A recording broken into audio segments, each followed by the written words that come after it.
So today's video is an intro on multicolored grouts, talking about why would I compared to why would you just use one compared to using multiple colors. So these are a couple of examples of black grout compared to ones that are using multiple colored grouts.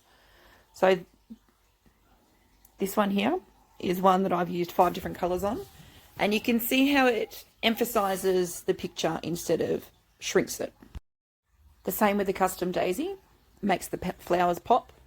This shoe, for example, look at how beautiful it is before grout compared to after grout. So I regret my grout color choice here because I feel like it ruined my picture. Where these ones, it emphasizes the details. All right, so it makes the things pop, it makes the feature stand out, and it doesn't make it all blend through. Here's a couple of examples where black grout would work, or just a solid color grout, depending on what pattern you've got. Geometric things work really well with a single color, in my personal opinion, and mandalas, things like that, because it's the whole pattern is the design.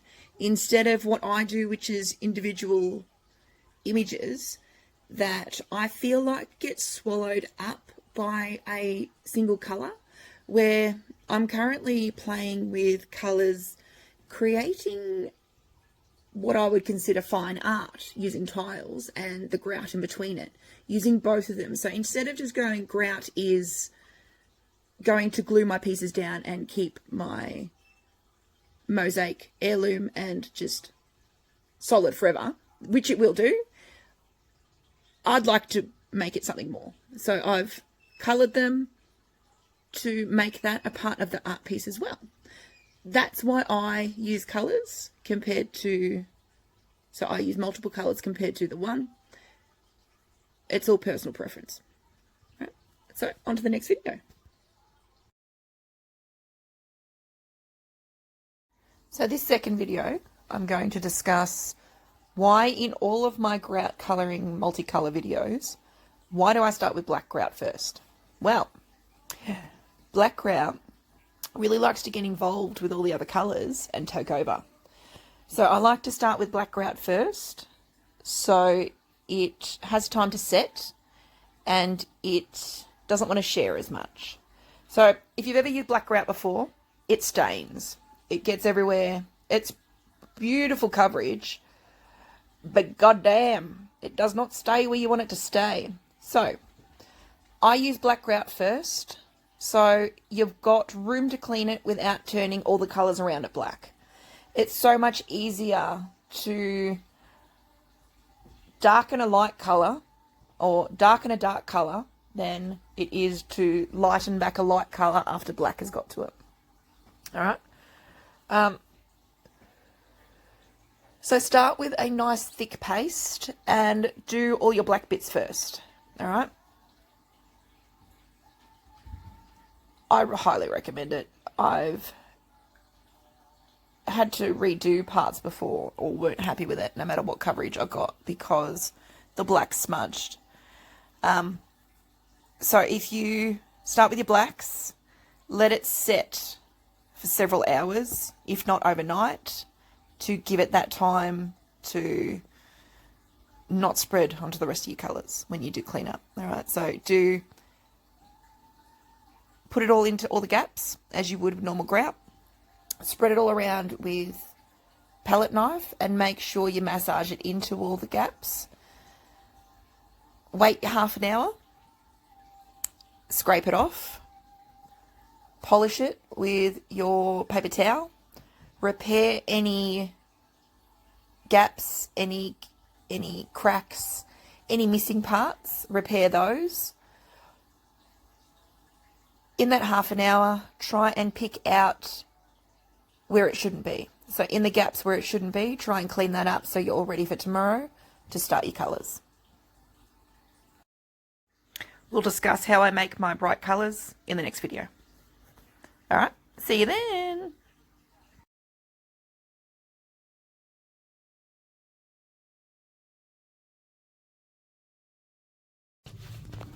In this video, we're going to talk about mixing colours. So I use powdered grout. For most colours, especially light ones, I start with a white. I find it tends to lighten up, especially when I'm using the white grout as a base. Now I also have a solid black grout, which is amazing for getting black. I like to add it into my darker colours to really make those added darker when they dry, because it dries without a white haze through it.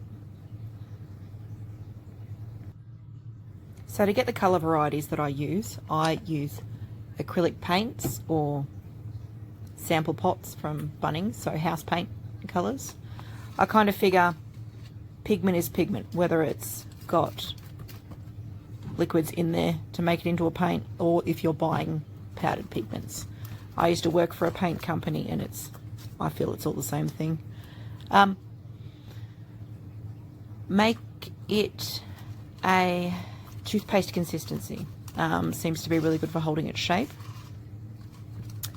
So this is where the traditionalists are going to scream and go, oh my god, I'm not a traditionalist, I do not follow tradition, I like to make art my own.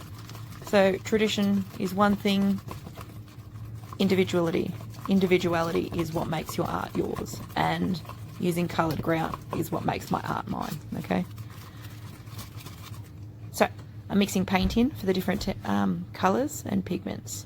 If you're using a darker colour, I recommend using a grey or a black powdered grout, because when you are using the white grout as a base, it does dry at a lighter colour, which you probably don't want if you're wanting your dark greys, browns, blues, greens, things like that. So your darker tones, I would put some, like a very, very little amount in there, and then add a little bit more if you need to as you go.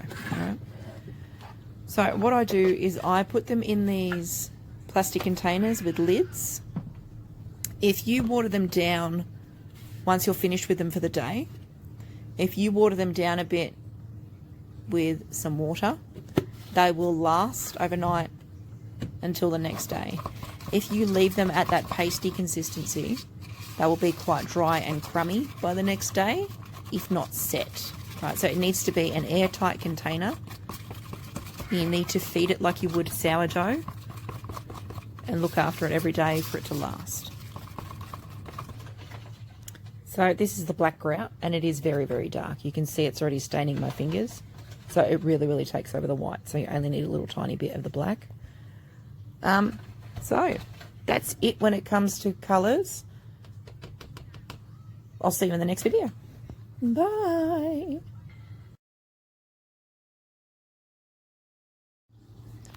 Alright, in today's video we're going to talk about how to get the right colours in the right gaps. So I recommend getting a good set of palette knives, even a cheap set really. It's better than using a paddle pop stick. I couldn't imagine trying to do it with a paddle pop stick, so definitely get some palette knives. You can see here I grab some on the back of my palette knife. So it's thick enough that it's not going to drip off, and it's thick enough that it's not going to run, so the grout is thick enough that it's not going to run to places where I don't want it to run to.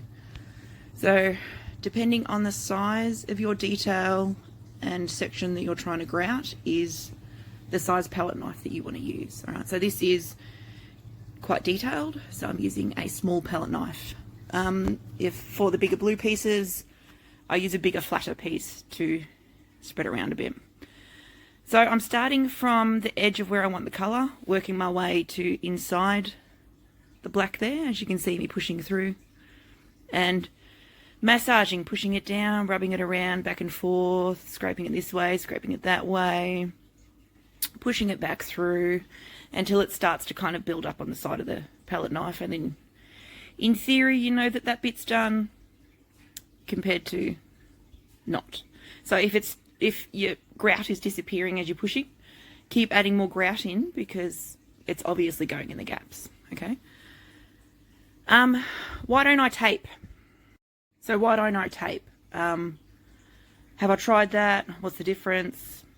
So for my first one that I did multiple colours, I did try taping the grout, taping around the edges to try and control my grout. What I found happened was, so I'd tape the edges and then I couldn't see where I was getting my grout. I was trusting the tape to keep it contained and where I want it to be. And then when I took the tape off, I needed to go back and fix the edges anyway, which just made it null and void. Aside from that, a lot of the bits that I do are quite small, so I couldn't tape up effectively the pieces anyway. By all means, so what I tried was painter's masking tape, and I took my time and worked around each of the edges, making sure I had it lined up where I wanted the grout. I did find I had to redo it anyway. It was really helpful if I have a substrate that I can't get dirty. So if I get grout on it, I'm not going to be able to clean it, like wood, for example. That's when I'm taping the outside of the piece to protect the substrate. All right. I'm pretty confident in my pelleting ability to get it where I want it to be. I have found that whether I'm using tape or not, I do need to go back and pick it out of the gaps that I don't want the colour. Alright, so either way, whether I'm taping or not, I still feel like I'm putting in the same amount of work, except I'm putting in that time taping as well, which just adds to it, and to be honest, it felt pointless. Painter's masking tape, give it a crack, see how you find it. If you find it easier, fantastic. If not, work with what you've got. So with all grout, once you've put it all where you want it, let it sit for half an hour so it stays better and it doesn't want to come out. So when you're scraping away at grout, you want it thick enough that it's going to stay where you want it to be, so in between the gaps, without pulling out as you're scraping over. So if you give it that half an hour time to set, it is easier cleanup, so it comes off a bit more claggy as opposed to liquidy for when you're putting it on. So here I finished my application and I waited half an hour. So I'm using my palette knife to scrape off a bit of the excess. And so vacuuming. Do not wipe with your hand or a brush. Why? Because it is powdery, it is going to want to get into all the other gaps. All right. So brushing it is literally just going to fill the gaps like you're sanding pavers. So use a vacuum, suck out the excess dust and muck as you're scraping it off. It is so much easier cleanup than spreading it around with a brush or your hand. Once you've gone around your mosaic with your palette knife and you've gently scraped off the edges, repaired the gaps as you've gone as well, and get in where, in between the gaps that you don't want the black to be. So this is where you set your lines and you tell the next colour where it's going to stop and meet up with your current colour. So starting with black first, let that dry overnight and then add your next colour. I had a thought that I might be able to seal the black once I've got it all perfect and where I want it to be, and then in theory it's not going to spread onto the other colours anyway. So I'm going to give that a crack and I'll let you know how that goes.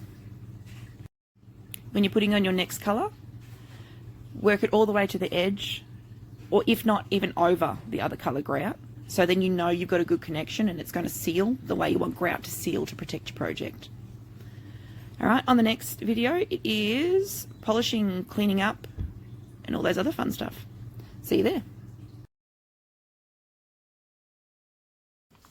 Alright, in this video we're going to talk about why we let the colours set before we add the next colour. So the black here has had enough time to dry, so I've been able to put the blue as close to the black as possible, overlapping on top of the black, to make sure it creates a seal and to make sure all the gaps are filled. So you can see here that I'm able to wipe over the top. So I'm adding a little bit of water if needed, if not a dry paper towel, and rubbing along the black to get the blue off. So the only reason why I can do this without wiping all the black out as well is because I've let it set and given it time to harden before adding the next colour. This is exactly why I do this. So when I try to wipe off one colour, it doesn't take all the colours out. Alright, so it's giving you a solid platform to wipe away the new stuff. This is why I reckon if I seal the first colours by colours, it'll make this stage much easier, and you can literally just use something wet to wipe it off like you would a normal finished mosaic. The only problem I can think with that would be that because it's sealed, it now won't accept the new grout to attach to it properly, and possibly won't protect your mosaic from the elements long term, because there'll be like a hairline crack in there. I don't know. This I'm going to have to test and find out. So, recapping. Let your grout dry enough before you do the colour next to it. Alright. So here I've done the pink lips and the blue frills with the eyes at the same time, because the lips don't touch the blue. Alright, so I'm allowing them to, I'm kind of killing two birds with one stone here by letting them set before I do the grey or the pink. Alright. I don't know. One colour at a time, let it set. Give yourself that time to make your job easier. You've taken that long in tiling. What's a couple of hours when it comes to letting each one set in between the next colour? Alright? Good luck, and I'll see you in the next video talking about the next stage before sealing. Alright? See you there.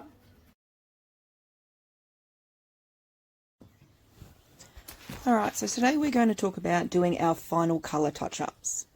So for this one, you want to make your grout really, really nice and watery. So you've done all your grout, you're looking at it, it's like the colours where you want it to be, but they're kind of running over. You've tried to scrape it off, you've wiped it off, you've rubbed it off, and it's still, the black especially, is hazy, or the colours next to it are still kind of on each other dusty-wise, right? My solution to the problem is paint over the top. You know that the gaps have got those colours in there, so you've scraped it back as much as you can without hindering the gap quality. Alright, so get a stiff brush, short bristles, so this one here, dip it in, and then slowly go along where you need those adjustments made. Alright, especially with the black, you can definitely see the difference in this video when the haze is gone compared to when you've got that nice bright black again. Alright, so I've jumped ahead so you can see what I mean when it comes to the difference of the blacks. So over to the left you've got this haze where you can see where the cracks are, and then on the right you've got the nice darkness. So what I'm going to do after I've painted on, I'm going to get Q-tips, earbuds, cotton buds, whatever you call them where you are. I run across dry.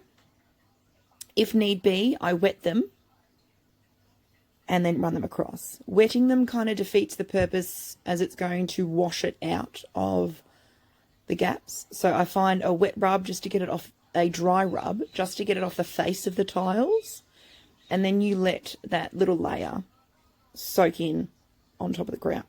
Okay? That gives you that nice clean finish before we get to sealing. So the next video is about sealing, and you are almost done. Yay! Alright, see you in the next video. Alright, so today we are going to talk about sealing. So I'm using the same brush I used for grout. It's well cleaned. And I dip the sealer in and start with black. Make sure it's a colour that doesn't bleed. And then I do the other colours. before I go, so between colours, you wash a brush like you would if you were painting, all right?